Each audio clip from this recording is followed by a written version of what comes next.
大家好，我係盧蘇，今集咧會同大家睇一睇咧喺珠海新開嘅呢個室內滑雪場啦。呢度係啱啱10月1號正式開幕噶。好，我哋買咗飛先。我們是318一位哈。啊，價格是跟大眾會一樣的嗎？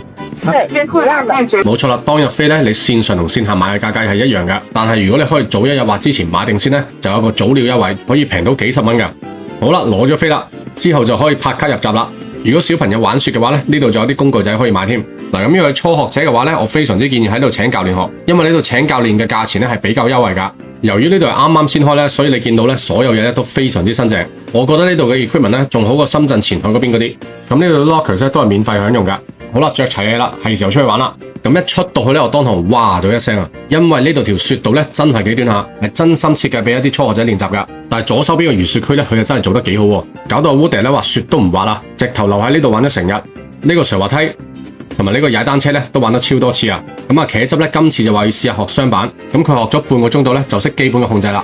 你睇下，因為我哋係一開門10點鐘就入嚟啦，所以咧就唔係咁多人。咁裏邊呢度咧都有間便利店，可以買小食同埋嘢飲。又或者唔夠喉嘅話咧，可以上一層，呢度就有間快餐店，有啲公仔麵或者頹飯可以嗌，又或者自己嗌美團送過嚟。好啦，係咁多，我哋下集見，拜拜。